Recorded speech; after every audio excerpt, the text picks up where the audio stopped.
नहीं कहा, उसने कहा क्रिश्चियन लोग हार गए और हम जीत गए। तो मैं एक वीडियो दिखाना चाहता हूं भाई साहब, बजिंदर सिंह ना कभी हारा और ना कभी किसी को जीतने दिया। पहली गेंद पे छक्का मारता हूं, वो देखो, दिखाओ जरा, दिखा इनको, ये देखो गेंद आ रही है और ये आगे बढ़ के मारा छक्का।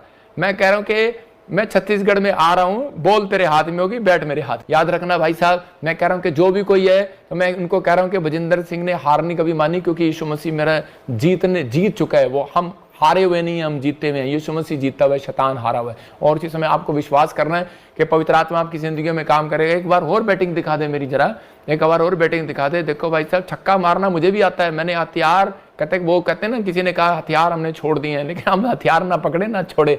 लेकिन मैं कह रहा हूं कि हमने बैट और बॉल हमने भी चलाना सीखा है, कि छक्का मारना हमें भी आता है भाई साहब। वो देखो कहा जा रही है गेंद।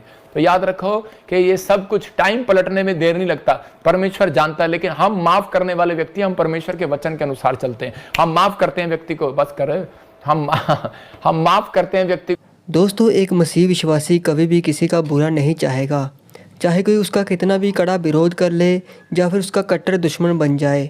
लेकिन फिर भी मसीह विश्वासी के लिए परमेश्वर की आज्ञाओं और वचनों को मानना ज़रूरी है। और जो इन्हें मानेगा वह विरोधियों के लिए लड़ाई झगड़े नहीं करेगा, बल्कि उनके लिए प्रार्थना करेगा कि उनका मन बदले और उनकी आत्मिक आंखें खुल जाएं। क्योंकि एक समय हम भी अन्य जातियों में से थे, लेकिन परमेश्वर ने हमें चुना और सत्य का आत्मा हम पर जाहिर किया।